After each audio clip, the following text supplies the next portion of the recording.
ಶ್ರೀ ಗಣಪತಿ ಶಾರದಾ ಗುರುಭ್ಯೋ ನಮಃ. ಶ್ರೀರಾಮ ರಾಮ ರಾಮೇತಿ ರಮೇ ರಾಮೇ ಮನೋರಮೆ ಸಹಸ್ರನಾಮ ತತ್ತುಲ್ಯಂ ರಾಮನಾಮ ವರಾನನೆ. ಶ್ರೋತೃಗಳಿಗೆ ಶ್ರೀಮದ್ ವಾಲ್ಮೀಕಿ ರಾಮಾಯಣದ ಯುದ್ಧಕಾಂಡದಲ್ಲಿ ಶ್ರೀರಾಮನ ಆಜ್ಞೆಯಂತೆ ವಿಭೀಷಣನಿಂದ ವಾನರ ಸೈನಿಕರಿಗೆ ಸತ್ಕಾರ. ಸುಗ್ರೀವ ವಿಭೀಷಣರೊಡನೆಯೂ ವಾನರರೊಡನೆಯೂ ಪುಷ್ಪಕ ವಿಮಾನದಲ್ಲಿ ಅಯೋಧ್ಯೆಗೆ ಶ್ರೀರಾಮನ ಪ್ರಯಾಣ ಎಂಬ 122ನೆಯ ಸರ್ಗಕ್ಕೆ ಸ್ವಾಗತ. ಉಪಸ್ಥಿತಂತು ತಂ ದೃಷ್ಟ್ವಾ ಪುಷ್ಪಕಂ ಪುಷ್ಪಭೂಷಿತಂ ಅವಿದೂರ ಸ್ಥಿತೋ ರಾಮಂ ಪ್ರತ್ಯುವಾಚ ವಿಭೀಷಣಃ. ಹೂಗಳಿಂದ ಸಮಲಂಕೃತವಾಗಿದ್ದ ಪುಷ್ಪಕ ವಿಮಾನವನ್ನು ಸ್ವಲ್ಪ ದೂರದಲ್ಲಿ ನಿಲ್ಲಿಸಿ ಶ್ರೀರಾಮನ ಬಳಿಗೆ ಬಂದು ವಿಭೀಷಣನು ಹೇಳಿದನು. ಕೈ ಮುಗಿದುಕೊಂಡು ವಿನೀತನಾಗಿ ನಿಂತಿದ್ದ, ಮುಖದಲ್ಲಿ ಅವಸರವನ್ನು ತೋರ್ಪಡಿಸುತ್ತಿದ್ದ ವಿಭೀಷಣನು ಶ್ರೀರಾಮನನ್ನು ಮುಂದೇನು ಮಾಡಬೇಕೆಂದು ಪ್ರಶ್ನಿಸಿದನು. ವಿಭೀಷಣನು ಹೀಗೆ ಪ್ರಶ್ನಿಸಲು ಮಹಾ ತೇಜಸ್ವಿಯಾದ ಶ್ರೀರಾಮನು ಚೆನ್ನಾಗಿ ವಿಮರ್ಶಿಸಿ ಲಕ್ಷ್ಮಣನಿಗೂ ಕೇಳಿಸುವಂತೆ ಸ್ನೇಹಯುಕ್ತವಾದ ಮಾತನ್ನು ಹೇಳಿದನು. ವಿಭೀಷಣ, ಈ ಎಲ್ಲ ವಾನರ ಸೈನಿಕರು ನಮ್ಮ ವಿಜಯದ ಸಲುವಾಗಿ ಶತ್ರುಗಳೊಡನೆ ಯುದ್ಧ ಮಾಡಿ ಶ್ರಮಿಸಿದ್ದಾರೆ. ನೀನು ಇವರೆಲ್ಲರನ್ನು ಧನ ಕನಕ ವಸ್ತು ವಾಹನಾದಿಗಳ ಮೂಲಕ ಸತ್ಕರಿಸು.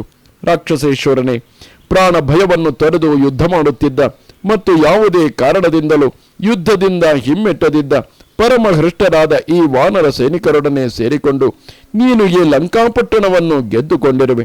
ಈ ವಾನರ ವೀರರೆಲ್ಲರೂ ತಮ್ಮ ತಮ್ಮ ಕಾರ್ಯಗಳನ್ನು ಮುಗಿಸಿದ್ದಾರೆ. ಆದುದರಿಂದ ಇವರು ಮಾಡಿರುವ ಕಾರ್ಯದ ಸಾಫಲ್ಯಕ್ಕಾಗಿ ಇವರಿಗೆ ಧನ ಕನಕ ವಸ್ತು ವಾಹನಗಳನ್ನು ಪಾರಿತೋಷಿಕವಾಗಿ ಕೊಡು.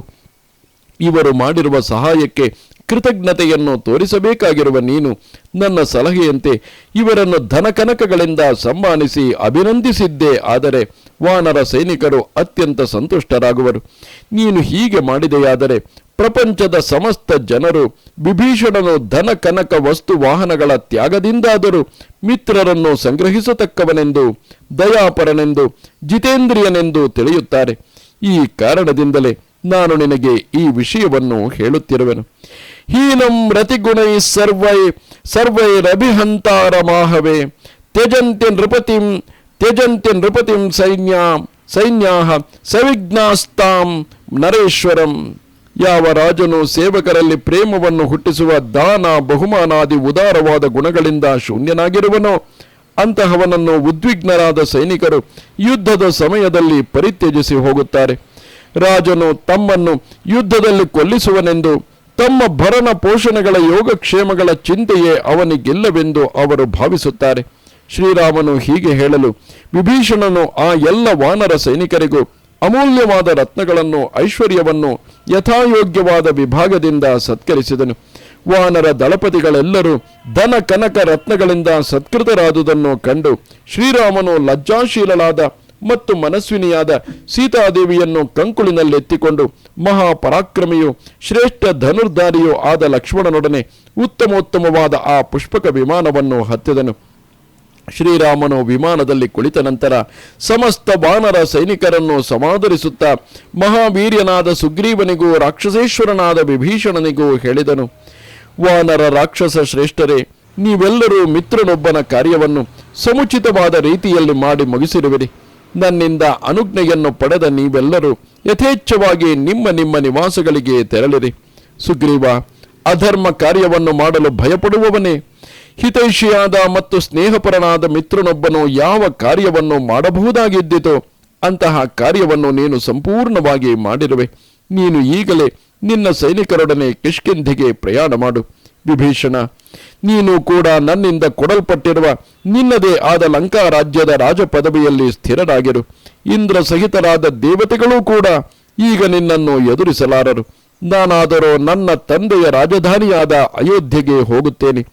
ನಿಮ್ಮೆಲ್ಲರಿಂದಲೂ ನಾನು ಅಯೋಧ್ಯೆಗೆ ಪ್ರಯಾಣ ಮಾಡಲು ಅನುಮತಿಯನ್ನು ಪ್ರಾರ್ಥಿಸುತ್ತಿದ್ದೇನೆ. ಶ್ರೀರಾಮನು ಹೀಗೆ ಹೇಳಲು ಸಮಸ್ತ ವಾನರ ಸೇನಾಪತಿಗಳು ಮತ್ತು ವಿಭೀಷಣ ರಾಕ್ಷಸನು ಕೈಮುಗಿದುಕೊಂಡು ಶ್ರೀರಾಮನಿಗೆ ಹೇಳಿದರು. ರಾಘವ, ನಾವೆಲ್ಲರೂ ಅಯೋಧ್ಯೆಗೆ ಬರಲು ಆಶಿಸಿದ್ದೇವೆ.